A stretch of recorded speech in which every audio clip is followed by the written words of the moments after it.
नमस्कार साथियों, आप सभी का आपके अपने परिवार पे स्वागत है। एक बार फिर आप सभी के सामने उपस्थित हुआ हूँ यूपी पुलिस भर्ती के बारे में कुछ सटीक जानकारी देने के लिए। जैसा कि सभी लोगों के माध्यम से यूट्यूब पर सर्च किया जा रहा है या अन्य वेबसाइट के माध्यम से सर्च किया जा रहा है कि सर रिजल्ट कब तक आएगा। दूसरा पॉइंट क्या है कि नॉर्मलाइजेशन की शिफ्ट को कितना मिला होगा। कई टीचरों के माध्यम से, कई सेंटर संस्थान के माध्यम से ये डाटा उपलब्ध भी कराया गया है और मेरे चैनल के माध्यम से भी पहले भी डाटा बताया गया है और मैं फिर से आप सभी को बताना चाहता हूँ। कुछ बच्चे हैं जो अभी भी कमेंट करते हैं, व्हाट्सएप के माध्यम से करते हैं या पेज के माध्यम से करते हैं या हमारे कमेंट के माध्यम से करते हैं कि सर यहाँ पर हमको नॉर्मलाइजेशन कितना मिलेगा, या मैं इस कैटेगरी से बिलोंग करती हूँ या करता हूँ, इसमें हमको कितना फायदा मिलेगा या हमारा होगा या नहीं होगा। इन सभी बिंदुओं पर हम आज लोग चर्चा करने वाले हैं, ठीक है। तो आइए देरी न करते हुए अपने वीडियो को स्टार्ट करते हैं। और सबसे पहला हमारा बिंदु ये रहने वाला है कि नॉर्मलाइजेशन का मतलब क्या होता है। आप सभी को पता ही होगा कि जैसे अगर पेपर हमारा एक से अधिक शिफ्टों में हो जाता है, ठीक है, तो वहां पर क्वेश्चन की गंभीरता को देखते हुए, क्योंकि आप सभी को पता है अगर एक से अधिक दिनों का हमारे पेपर होगा तो वहाँ पर किसी शिफ्ट में पेपर हमारा सरल आ जाएगा और किसी शिफ्ट में कठिन आ जाएगा। ऐसा क्यों होता है आप सभी को पता होगा कि जो एग्जाम का पेपर बनता है वो कई टीचर के माध्यम से बनाया जाता है। तो यहाँ पर कुछ टीचर लोग कठिन क्वेश्चन डाल देते हैं, कुछ टीचर जो है स्तर लो रख देते हैं। तो यहाँ पर ये विषय बन जाता है कि जैसे किसी ने अगर 1 तारीख को एग्जाम दिया है, उसका पेपर कठिन आया है और 2 तारीख को सरल आया है, तो इसका मतलब क्या है कि जो सरल एग्जाम जिसने दिया वो ज्यादा क्वेश्चन कर लेगा, तो यहाँ पर जो हमारे कम क्वेश्चन कर पाए उनको नुकसान होगा, ठीक है। तो यहाँ पर ये सभी चीजों के बारे में हम लोग चर्चा करेंगे, ठीक है। तो नॉर्मलाइजेशन इसी को कहा जाता है कि जो जैसे जून शिफ्टों में हुआ है सभी को नॉर्मलाइज कर देना, ठीक है, लगभग एक ही नजर से, एक ही चश्मे के माध्यम से सभी को देखना, वहां पर इसे कहा जाता है नॉर्मलाइजेशन। कई फार्मूले भी हैं, आप सभी को मैंने इस फार्मूले के बारे में भी बताया हुआ पहले से, ठीक है। और लगभग इस बार नॉर्मलाइजेशन जो है हमारा जाने वाला है लगभग 35 नंबर का, 35 नंबर मैक्सिमम और मिनिमम 30 नंबर तक आप सभी को नॉर्मलाइजेशन मार्क्स मिलने वाले हैं। अब शिफ्ट की गंभीरता को देखते हुए यहाँ पर नॉर्मलाइजेशन मार्क्स मिलने वाले हैं। अब यहाँ पर देखिए नॉर्मलाइजेशन मार्क्स कितने लगभग रहने वाले, सभी को बता दूं सबसे ज्यादा नॉर्मलाइजेशन मार्क्स में फायदा मिलने वाली है जो पहले दिन पेपर हुआ था। ऐसे धीरे धीरे धीरे धीरे और विषय की गंभीरता को देखते हुए नॉर्मलाइजेशन को डिस्ट्रीब्यूट कर दिया जाएगा यहाँ पर, ठीक है। तो यहाँ पर मैक्सिमम नॉर्मलाइजेशन लगभग जो हमारे आंकड़े के अनुसार है वो 35 नंबर मैक्सिमम और मिनिमम 20 नंबर तक रहने वाला है यहाँ पर, ठीक है। तो इन सभी चीजों को आप लोग एक बार जरा नोटिस कर लिया करेंगे, ठीक है। तो यहाँ पर इस तरीके से आपको यहाँ नॉर्मलाइजेशन की जो है बात समझ में आ गई। अब आप अपना खुद शिफ्ट वाइज अपना देख लीजिए कि कहाँ पर आपका नॉर्मलाइजेशन कितना तक आएगा, ठीक है। आगे मैं बात करने वाला हूं कि रिजल्ट की गंभीरता को देखते हुए रिजल्ट कब तक आएगा। जैसे कि आंसर की घोषित कर दिया गया है, रिवाइज आंसर की, और रिवाइज आंसर की में सभी लोगों ने मिला लिया है। कई सारे क्वेश्चन गलत हुए हैं।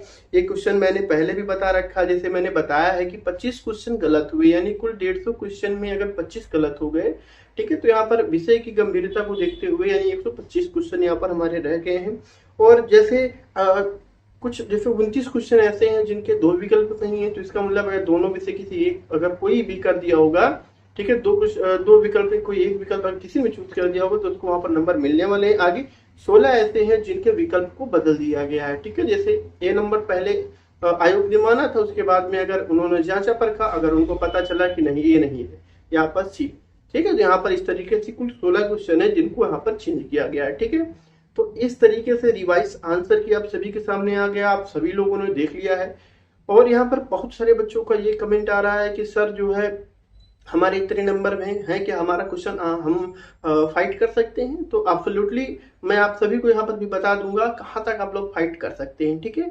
और सबसे पहले मैं रिजल्ट की बात कर लेता हूँ। रिजल्ट आप सभी का कब तक आने वाला है, ठीक है। तो ये मान के चलिए जो आप सभी का रिजल्ट है वो यहाँ पर बात किया गया है नवंबर के तीसरे सप्ताह तक। मैंने इसके पहले भी बता रखा है कि 19 से 20 तारीख तक आप सभी लोग वेट कर सकते हैं। आप सभी का रिजल्ट घोषित कर दिया जाएगा और जैसे ही आप सभी का रिजल्ट आएगा तुरंत ही आप सभी की डीपीएसटी विद इन 5 से 6 दिन के अंदर से आप सभी की डीवीपीएसटी स्टार्ट कर दिया जाएगा।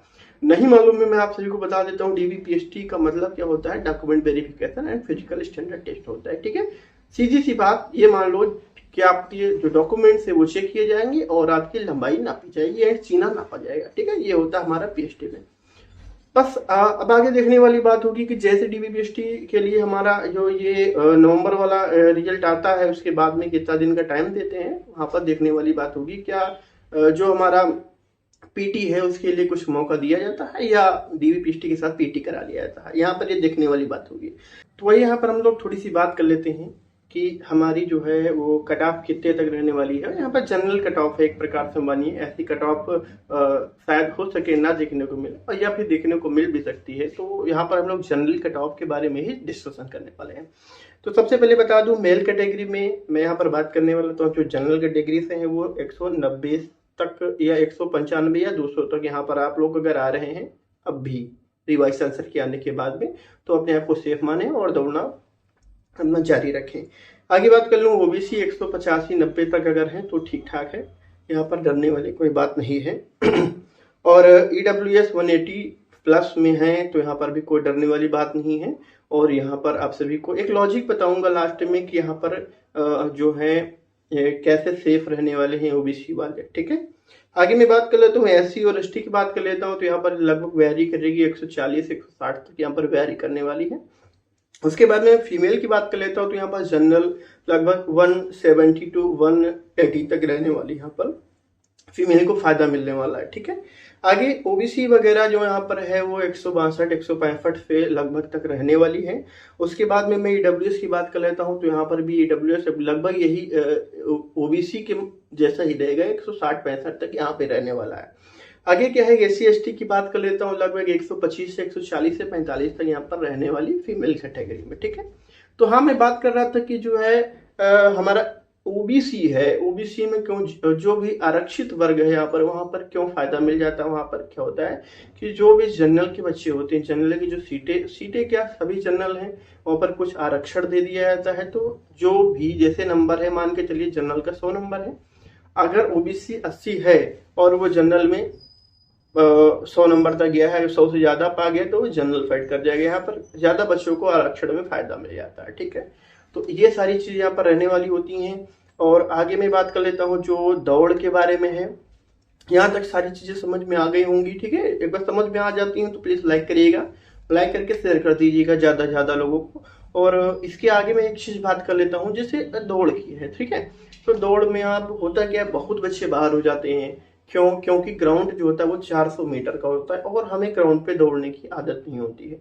तो सबसे पहली बात है कि हमें ग्राउंड पे दौड़ने की आदत डालनी होगी, ठीक है। राउंड से पैसे से दौड़ें। और वो जो ग्राउंड होता है वहां पे बता देता हूँ, वो 400 मीटर का ग्राउंड होता है और अपने हिसाब से इसको बांट लीजिए। जैसे पुरुष है तो वहां पर लगभग 12 चक्कर लगाने पड़ते हैं और महिला 6 चक्कर लगाना पड़ता है, ठीक है। टाइम आप सभी को पता होगा।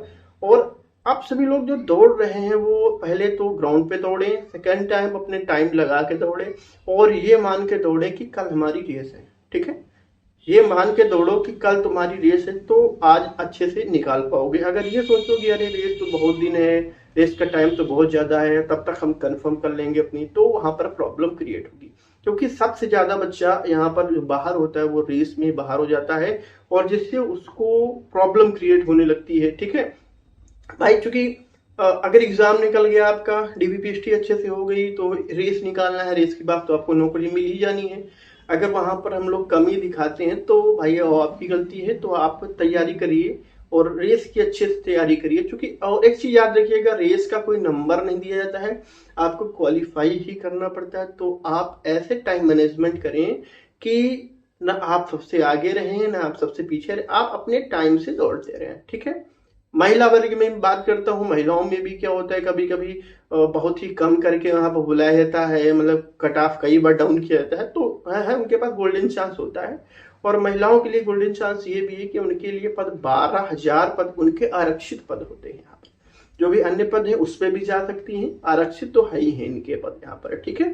तो कहने का तात्पर्य मेरा ये है कि जो भी है अपना अच्छे से तैयारी करो और ज्यादा से ज्यादा मेहनत करो ग्राउंड पे जाकर के, सुबह शाम कंटिन्यू अपनी दौड़ को रखो।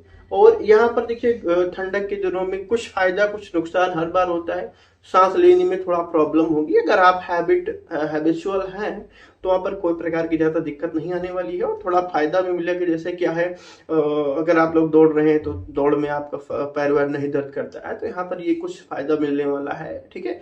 और अपनी डाइट वगैरह का अपना ध्यान रखिए, और हो सके तो भैया चना वना खाते रहिए, क्योंकि अगर आप निकल भी गए और फिर ट्रेनिंग में भी आपको प्रॉब्लम हो जाएगी, ठीक है। तो वहां के लिए भी आज से ही बेस बना के रख लो अपना, ठीक है। तो सारी चीजें समझ में आ गई होंगी। जो मैंने कट ऑफ बताई है वो लगभग DVPST तक रहेगी। इसके बाद बढ़ भी सकती है, अगर नंबर ऑफ कैंडिडेट रेस में ज्यादा निकल गए तो वहां पर बढ़ा भी जा सकती है, ठीक है। तो ये लगभग मैंने जो स्कोर बताया है वो अंतिम तक का सेव स्कोर ये मान के चलो, जैसा कि बताया गया है। और बस आप थोड़ा सा सब्र रखिए, धैर्य रखिए, जैसे ही कोई अपडेट आता है सेम आपको तुरंत ही अपडेट कर दिया जाएगा। अगर आज की वीडियो अच्छा लगा हो तो प्लीज एक बार लाइक करिएगा, और यदि हमारे चैनल पर नए हैं तो भाई चैनल को सब्सक्राइब कर लो, वीडियो को शेयर कर दो, ठीक है दोस्तों। चलो मिलता हूँ नेक्स्ट वीडियो में, तब तक के लिए जय हिंद।